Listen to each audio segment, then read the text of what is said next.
I know self-publishing's not for everyone. Nothing is. But if you've considered self-publishing for even a minute, listen up, because I'm betting I know what's holding you back from exploring it further or getting started. Number one, you think the self-publishing process is a lot harder than it actually is. And number two, you're understandably afraid of doing it, air quote, wrong. So I've created a new free resource for you. It's called the Self-Publishing Starter Kit, and you can get instant access to it by clicking the link in the show notes or visiting publishaprofitablebook.com/self-publishing 101. In this free training, you'll discover the exact 4 steps to focus on and mistakes to avoid so you can publish an incredible book that's indistinguishable in quality from a New York Times bestseller without overthinking, overguessing, or overspending in areas that won't make a difference. Again, visit publishaprofitablebook.com/self-publishing 101 to get instant access. Welcome to the Write the Damn Book Already podcast. My name is Elizabeth Lyons. I'm a 6-time author and book editor, and I help people write and publish powerful, thought-provoking, wildly entertaining books without any more overthinking, second-guessing, or overwhelm than absolutely necessary. Because let's face it, some overthinking, second-guessing, and overwhelm is going to come with the territory if you're anything like me. I believe that story and shared perspective are 2 of the most potent ways we connect with one another, and that your story, perspective, and insights are destined to become someone else's favorite resource or pastime.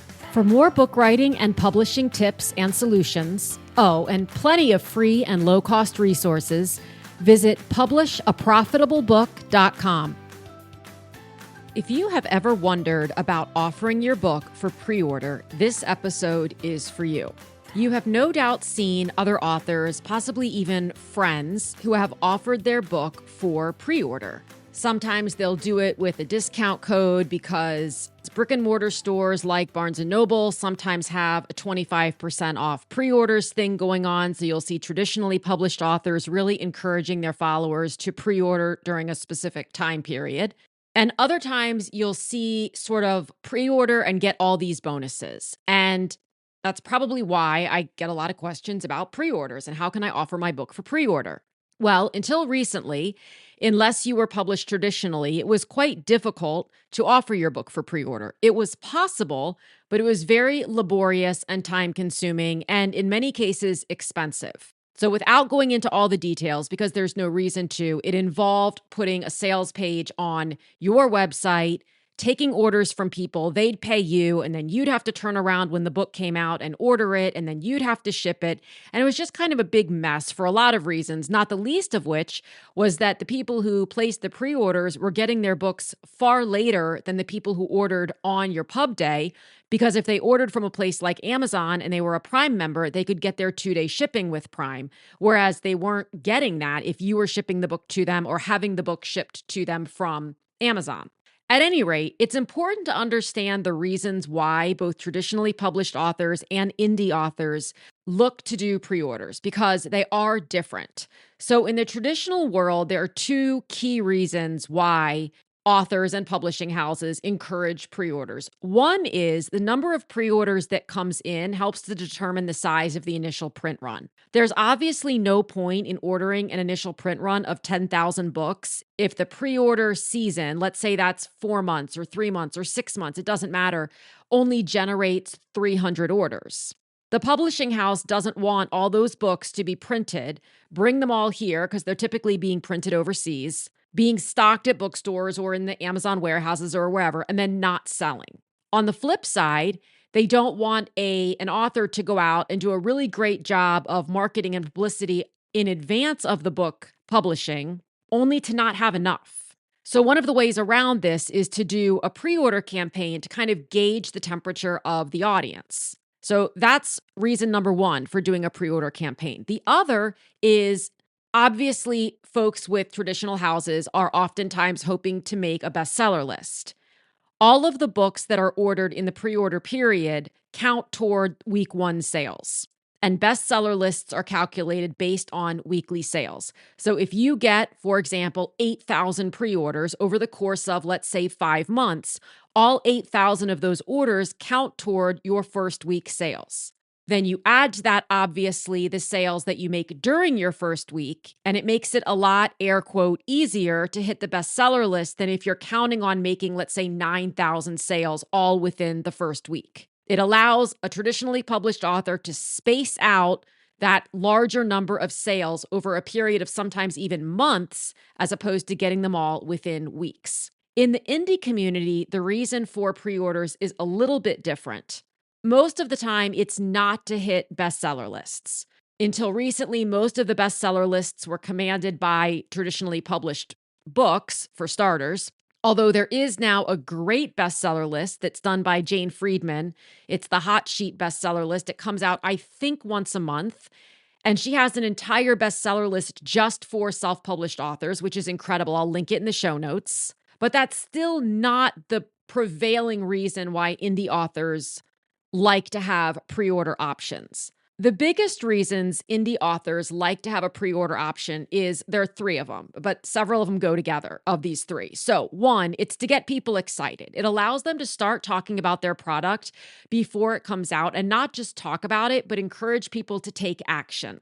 Secondly, it builds community. So it gives them an opportunity to start getting people on their email list and starting to build relationships and rapport with that community so that when the book comes out, they can help generate quicker reviews.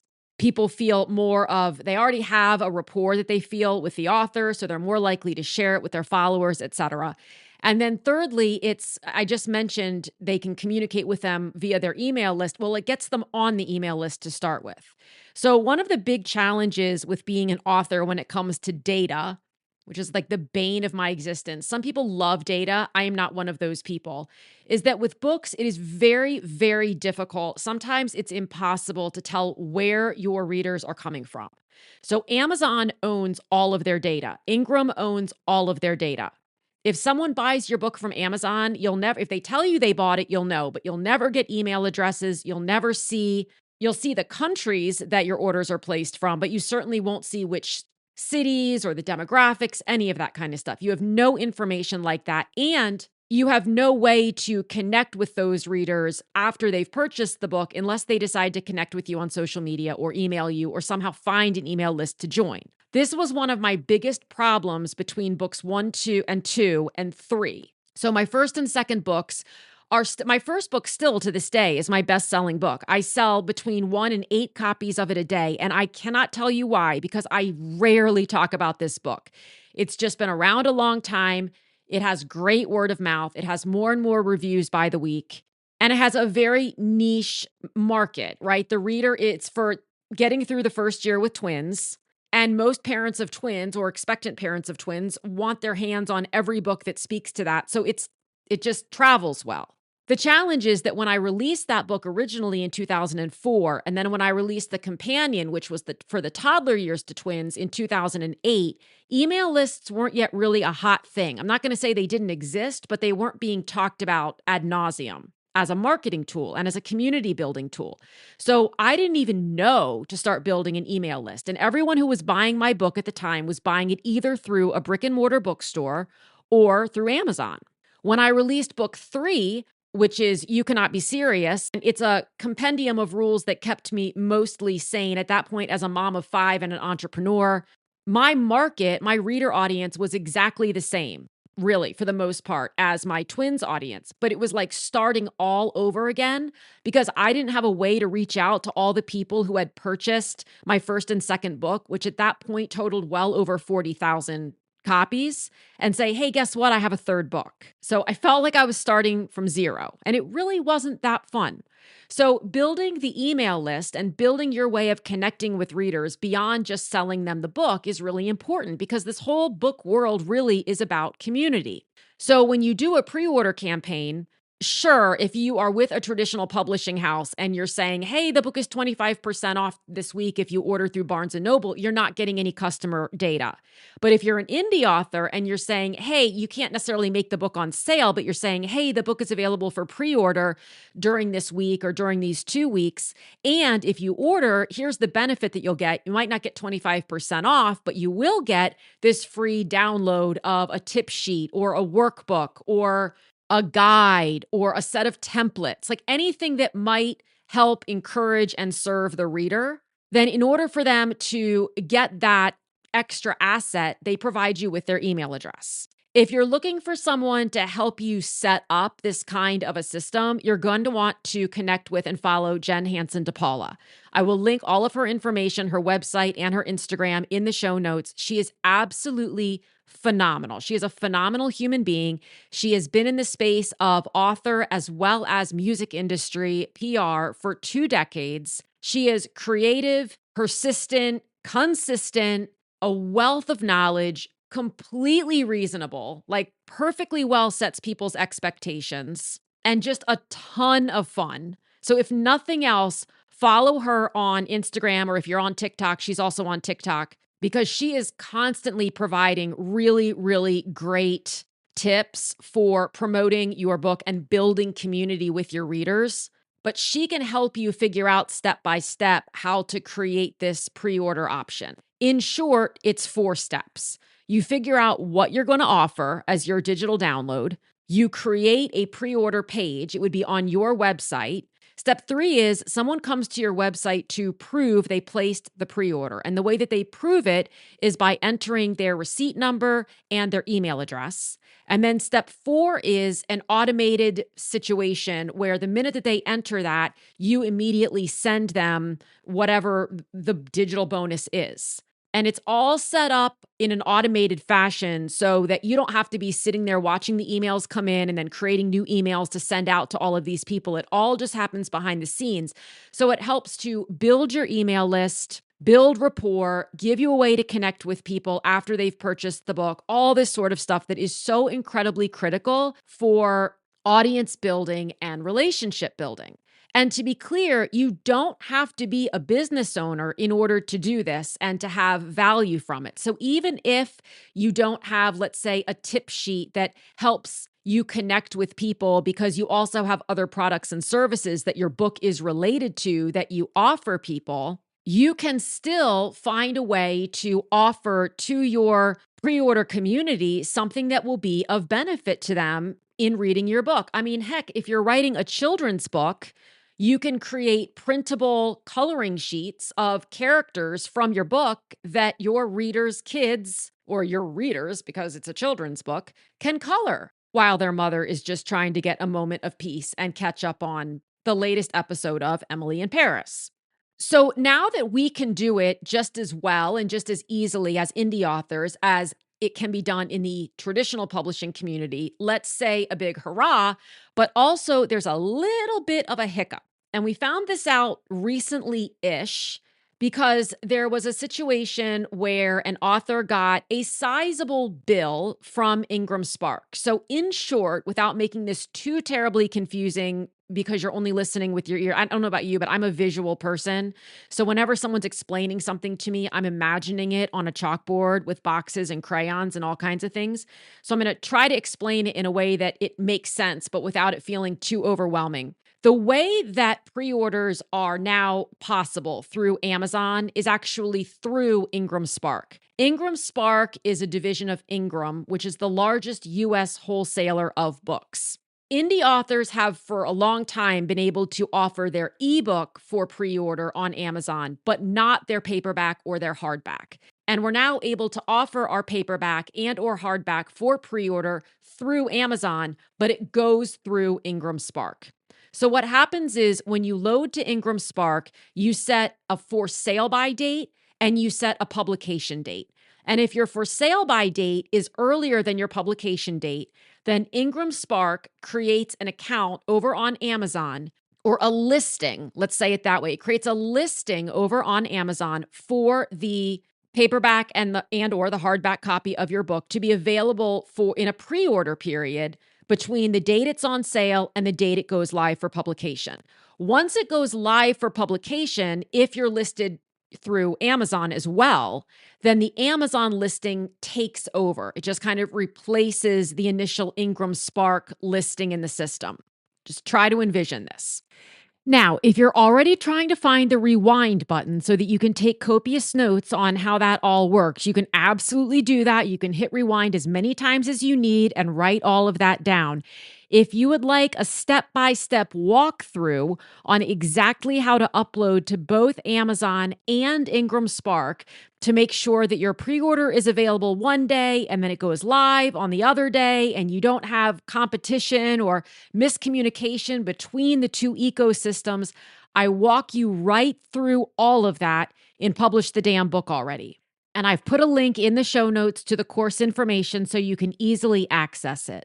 So please know that that option is available to you. The course is actually 25% off right now with code author25 at checkout in celebration of the latest upgrades and re-release and renaming of the course from Publish a Profitable Book to Publish the Damn Book already. But moving on, for your pre-order period, anyone who places a pre-order of the print book on Amazon, that order will be fulfilled by Ingram Spark. So all of the caveats of that apply. You're going to have a lower royalty rate, et cetera, but it allows you to offer a pre-order. So a few months ago, there was an author who ran into a situation. I can only assume, because I truly don't know, and I'm going to be completely honest about that her pre-order period was a little bit lengthy.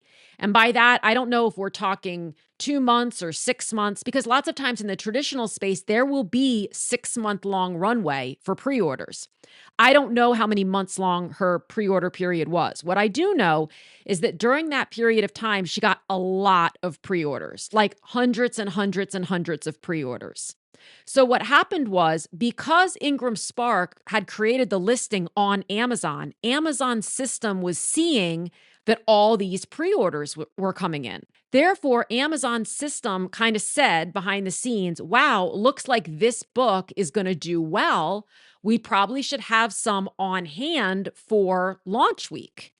If she gets as many orders during launch week or more as she's getting during this pre-order period, it's going to be hard to keep up from a print on demand perspective. So let's just get some, front load the warehouse with these copies, and then we'll be ready to go. In my mind, the reason this is a good business move for Amazon is the following. If they order 500 copies of this book, or even 100, it doesn't matter the number, but if they order any number of copies of this book from Ingram Spark, have them shipped to the Amazon warehouse or warehouses, and the books don't sell, they get to take advantage of the return policy over at Ingram. So they have 90 days to return those books to Ingram. And that's exactly what happened. Because once publication day comes, let's say there's a big rush, and I don't know what the numbers were, but let's just assume that on publication day, this author sold another 100 books. Again, making up these numbers for illustrative purposes. And let's say that Amazon had ordered 500 from Ingram just in advance. They're going to ship out 100 of those to kind of get the ball rolling. But from that point forward, Amazon can make more money by printing them themselves and shipping them than by selling the ones that they got from Ingram Spark. And it doesn't make all the sense in the world because logistically, it's kind of a mess. I mean, books are a loss leader for Amazon. Despite the fact that they sell millions and millions of them every year, the intention is to use books to just get people into Amazon. At which point they buy toasters and freezers and probably cars, and that's where Amazon makes far more money. Let's take a quick break. I want to take a super quick break to ask you, have you ever wondered where authors get great professional mock-ups of their books without spending hours on Photoshop or hiring a designer? In less than 10 seconds, Mockup Shots puts your book into over 1,200 amazing settings. And now, for a limited time, they are including their exclusive video mockup system. Mockup Shots is what I've used for years to create 3D mockups of my own book covers and my author's book covers, as well as professional attention-grabbing images that are great for social media. No technical know-how required. Mockup Shots usually costs over $200, but I have a special offer for you. It's faster, has more features, more images, and is getting better every day. They're celebrating this new and improved Mockup Shots by offering a 60% discount on lifetime access with lifetime updates. It's a great way to get an unheard of price on a product that will get eyes on your book, increased sales, and that you will end up using all the time. You can get this limited time offer with the link in the show notes. And now back to regularly scheduled programming. Nevertheless, every dollar counts. And so if they can curb, a couple million by doing it this way, I don't know what the numbers are, then they would. So what they're going to do is at a tipping point, they will convert over and start doing print on demand. And any books that are still left in the warehouse, they will just return to Ingram Spark, which is ostensibly what happened. Then what happens is the author has to pay the print cost for the books that Ingram Spark originally printed to ship to Amazon. They also have to pay the cost of shipping those books back to Ingram Spark. So we've got a print cost for however many books, and we've got a shipping cost to ship all those books back to Ingram Spark. To add to that, when you upload to Ingram Spark as an indie author, you select, well, what do you want us to do? Ingram Spark says, what do you want us to do if orders are returned? Do you want us to ship those books to you, or do you want us to destroy those books? As hard as it is to say destroy the books, the alternative is that you then have to pay Ingram Spark another fee to ship you the books that have been returned. And there is absolutely no guarantee as to what condition they're in when they get to you. They can have bent covers, they can have marred covers, they can have torn pages.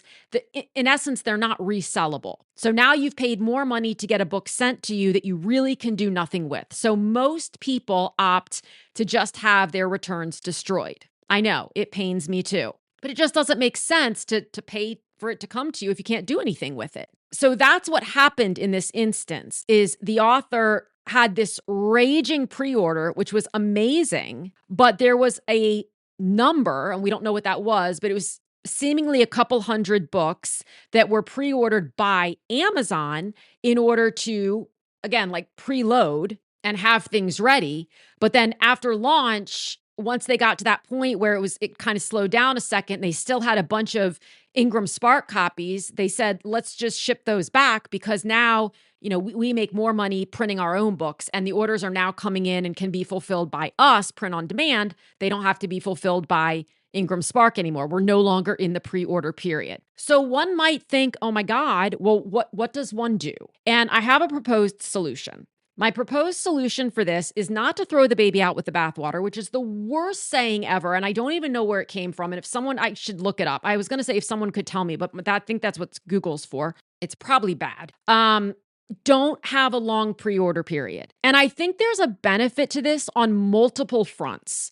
Number one, if you only have a 1 or a 2 week pre-order period, Amazon their system doesn't really have enough time to go, oh my God, wow, we better order, a bunch of copies, because their system also knows, well, in a week or two, we're going to be in control anyway.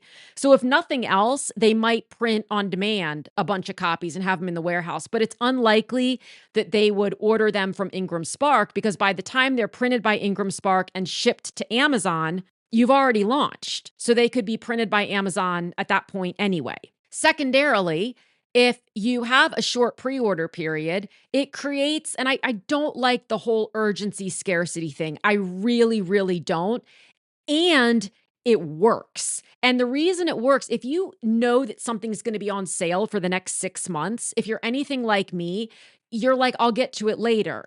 Not for any other reason other than you got a million other things to do. But the minute you hear last call, like this is it, and you know that they're being honest about that, because a lot of, companies aren't. They say last call, and it's like never the last call. But if you are confident that they're being honest about it, then you go, oh God, I've got to go do this. So it allows you as the author to not have to be promoting something for 6 months, which is, it's a lot of lifting to be actively promoting something with an intention for 6 months, always looking at your pre-order numbers. If you can just do it for 1 or 2 weeks and really go all out, whatever all out looks like for you, and have fun with it and get excited about it and be talking about it and having your people talk about it. And then you can spend your first week of launch or your first 10 or 12 days of launch, like really going in from that perspective. You've now got people who ordered in the pre-order. They've gotten their book. They've gotten their bonus. They've gotten it in a reasonable period of time. In other words, it's still shipped out at the same time that the book would be shipped out were it traditionally published, meaning on launch day. Then you can have fun with it and ride the wave of the excitement as opposed to just getting completely burned out. So I don't think in any way, shape, or form, it's definitely a learning lesson, and these continue to happen and they will continue to happen. And I see that as great. As new features are introduced and as indie authors have more and more opportunities that are similar to, or in some cases, I believe better than those that traditionally published authors have, there will be hiccups. There will be ways that we realize, oh gosh, this doesn't work as well as we thought it did, or this is a hiccup for this genre. I have yet to see a situation where something is across the board a bad idea, which is why I don't shame or blame traditional publishing. It works great for a lot of people, many of whom are my friends. So if that's the way you want to go, or if that's the way anyone wants to go, please let me know when your book is out, because I will be here to support it no matter what. I am just continuing to get more and more excited about the opportunities that are available to indie authors who don't have to wait for a traditional house to say, yes, we believe that this book has merit. Yes, we believe that it will sell well. If you're willing to put in the work to find your audience, really not good books sell a lot. And really, really amazing books don't sell well at all because their author isn't talking about them. Nobody knows about them. That's been true since the dawn of time, or the dawn of book publishing. So all this to say, pre-orders are absolutely possible. And hey, if you want to do a pre-order package, so not just a digital product, but you've seen where some authors are doing pre-orders and they're paid, so you don't get something free, but for ordering in advance, you can also get a t-shirt or a bag or a mug or whatever. I really encourage you to follow my friend Mary Bell. Mary is a contemporary romance author. Her first 2 novels came out in this past year and a half, and she and I did a great workshop together on pre-order packages. So again, not digital products, but when she launched her books, she had merch packages that went with both of them that really got people excited. I'm actually wearing one of her t-shirts right now, and she is phenomenal at it. So I'll put the link to the workshop in the show notes. She is also about to release a course on how she sold more than 3,000 books with less than 3,000 followers on social media. Again, as with Jen Hansen-Tapala, if nothing else, be sure to follow her on Instagram just to watch what she's doing. She is relentless, and she has so much fun promoting her book in unique and creative ways. And I promise, if you are short on ideas for how to get the word out and have fun with it, Mary is going to solve that for you. So check her out. I hope this has been helpful. Please feel free to message me with any additional questions you might have about pre-orders. You can email me at elizabeth@elizabethlyons.com or DM me over on Instagram at elizabethlyonsauthor. And I will talk to you again next week. Thank you so much for tuning in. If you enjoyed this episode, this is your friendly reminder to follow or subscribe, leave a quick review, and share it with someone you know has a great story or message, but isn't sure what to do next. Also, remember to check out publishaprofitablebook.com for book writing resources and tips, and to see all the ways we can work together to get your book out into the world. Again, thanks so much for listening, and I'll talk with you again soon.